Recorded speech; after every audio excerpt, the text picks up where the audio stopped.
Configuring business reminders. इस video में हम डिस्कस करेंगे कि कैसे आप बिजनेस रिमाइंडर सेंड करने के लिए टेम्पलेट क्रिएट कर सकते हैं और उन्हें कॉन्फ़िगर कर सकते हैं। बिजनेस रिमाइंडर से यहाँ पे हमारा मतलब है कि आपकी कोई पार्टीज हैं जो रेगुलरली आपसे परचेज करती हैं, यानी कि रेगुलरली ऑन डेली बेसिस या ऑल्टरनेट डे या वीकली बेसिस पे आप उनको सेल्स करते हैं, लेकिन ड्यू टू एनी रीजन उस फ्रीक्वेंसी पे पार्टी ने परचेज ऑर्डर आपको प्लेस नहीं किया या सेल्स जो है आपकी नहीं हुई। फॉर एग्जाम्पल, एक पार्टी आपसे डेली गुड्स बाय करती है, लेकिन फ्रॉम लास्ट 2-3 डेज आपके पास कोई परचेज नहीं आया पार्टी का, तो इस केस में आप पार्टी को एक बिजनेस रिमाइंडर सेंड कर सकते हैं कि किन रीजंस की वजह से जो है पार्टी ने आपको परचेज ऑर्डर प्लेस नहीं किया है। तो इस तरह के रिमाइंडर्स कॉन्फ़िगर करने के लिए एंड पार्टी को सेंड करने के लिए आप बिजनेस रिमाइंडर्स के टेम्पलेट क्रिएट कर सकते हैं and automatically collection engine parties को रिमाइंडर्स सेंड करेगा। बिजनेस रिमाइंडर सेट करने के लिए हम एड ऑन्स कलेक्शन इंजन में जाएंगे। यहाँ पे masters, templates, reminders and business reminders add option में हम गए।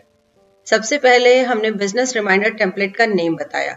जैसे हम सेल्स के लिए क्रिएट कर रहे हैं तो हमने टेम्पलेट का नेम दिया सेल्स रिमाइंडर। उसके बाद है मोड कि ये जो रिमाइंडर मैसेज पार्टी को जाना है ये आप ईमेल सेंड करना चाहते हैं या व्हाट्सएप सेंड करना चाहते हैं। यदि आप ईमेल सेंड करना चाहते हैं तो आप ईमेल ऑप्शन सिलेक्ट करेंगे। ईमेल ऑप्शन सिलेक्ट करने के बाद यहाँ पे नेक्स्ट एक सीसी बटन प्रोवाइड किया गया है जिसे आप क्लिक करेंगे।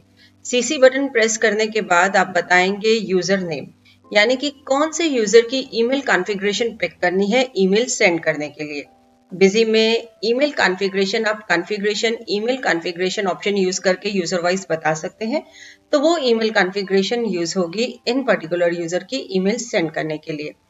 उसके बाद यदि आप इस मेल की कोई कार्बन कॉपी या ब्लाइंड कार्बन कॉपी भी आईडीज पे सेंड करना चाहते हैं तो वो आईडीज आप यहाँ पे स्पेसिफाई करेंगे, यानी कि इन आईडीज पे जो सीसी ईमेल आईडी है या बीसीसी ईमेल आईडी है उन पे सीसी या BCC of the mail respectively चली जाएगी।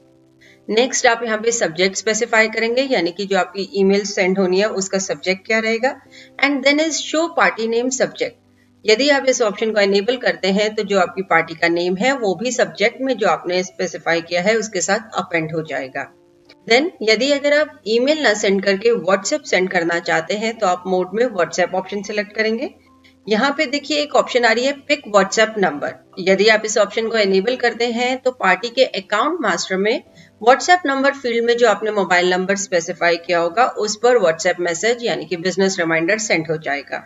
यहाँ पे हम सीसी बटन प्रेस करेंगे, फॉर्मेट सिलेक्ट करेंगे व्हाट्सएप के लिए एंड उसके बाद सीसी मोबाइल नंबर स्पेसिफाई करेंगे, यानी कि इन मोबाइल नंबर्स पर भी along with the WhatsApp number जो हमने पार्टी के अकाउंट मास्टर में स्पेसिफाई किया है इन नंबर्स पर भी व्हाट्सएप मैसेज बिजनेस रिमाइंडर चला जाएगा। हम यहाँ पे ईमेल ही सिलेक्ट कर रहे हैं मोड।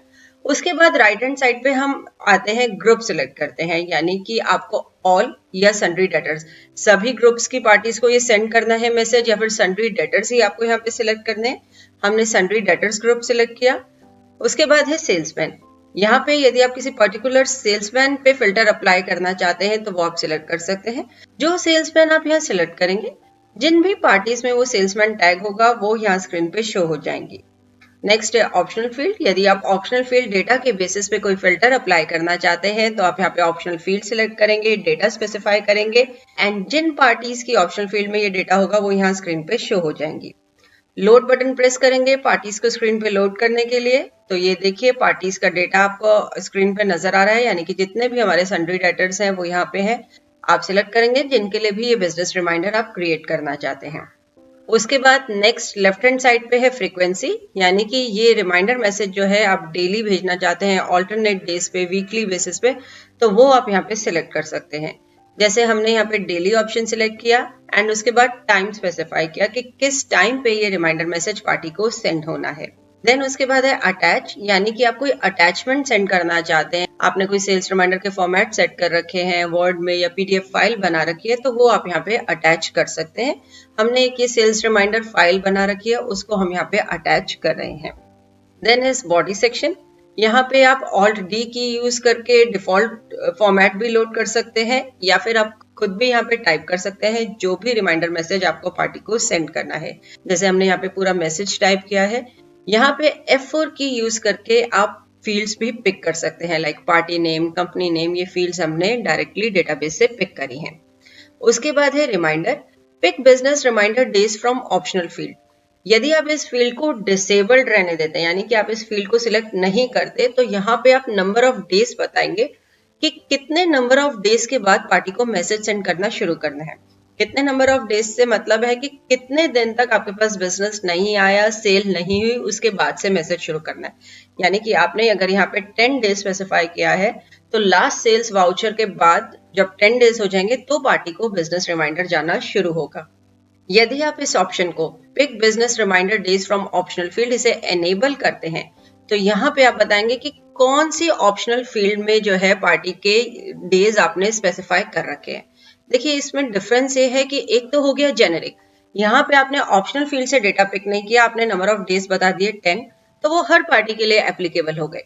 लेकिन आपके हर पार्टी का बिजनेस अलग हो सकता है, कुछ पार्टी से 2 दिन के अंदर बिजनेस आता है सेल्स का, कुछ का 5 दिन के अंदर। तो यदि आप पार्टी से ही ये चीज पिक करना चाहते हैं, तो आप पार्टी में यानी कि अकाउंट मास्टर में ऑप्शनल फील्ड में ये डेटा अपना स्पेसिफाई कर सकते हैं।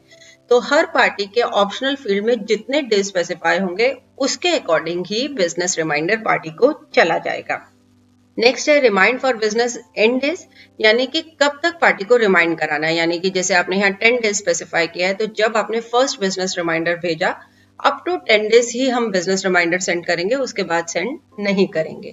देन इज डिपार्टमेंट, इस बटन को क्लिक करके आप डिपार्टमेंट चूज कर सकते हैं, यानी कि किन डिपार्टमेंट के जो एम्प्लॉइज हैं उनमें जो भी व्हाट्सएप नंबर, ईमेल आईडी आपने स्पेसिफाई करी है वो पिक हो जाएंगी, along with the main WhatsApp number जो पार्टी में स्पेसिफाइड है। वो डिपार्टमेंट्स जो हैं उनके साथ जो भी मोबाइल नंबर या ईमेल आईडी स्पेसिफाई होगी उनको भी एक ईमेल या व्हाट्सएप चला जाएगा। देन इज सर्च वर्ड, यहाँ पे आप कोई स्ट्रिंग स्पेसिफाई कर सकते हैं एंड पार्टीज में उसे सर्च कर सकते हैं। तो ये है पूरा प्रोसेस बिजनेस रिमाइंडर के टेम्पलेट क्रिएट करने का एंड कॉन्फ़िगर करने का। वन टाइम कॉन्फ़िगरेशन है, एक बार आपने कॉन्फ़िगर कर दिया उसके बाद कलेक्शन इंजन ऑटोमेटिकली पार्टीज को बिजनेस रिमाइंडर सेंड करता रहेगा। आप जनरल भी डे स्पेसिफाई कर सकते हैं इसमें कि जो सभी पार्टीज के लिए एप्लीकेबल हो, या फिर आप अपनी पार्टीज के अकाउंट मास्टर की ऑप्शनल फील्ड्स में ये डेटा स्पेसिफाई कर सकते हैं कि किस पार्टी को कितने दिन तक अगर बिजनेस नहीं आया तो उसके बाद बिजनेस रिमाइंडर सेंड करना है। होप इस वीडियो को देखने के बाद आप इजीली बिजनेस रिमाइंडर्स क्रिएट कर पाएंगे एंड कॉन्फ़िगर कर पाएंगे। हमारे और वीडियोस के लिए हमारे YouTube चैनल पर सब्सक्राइब करें।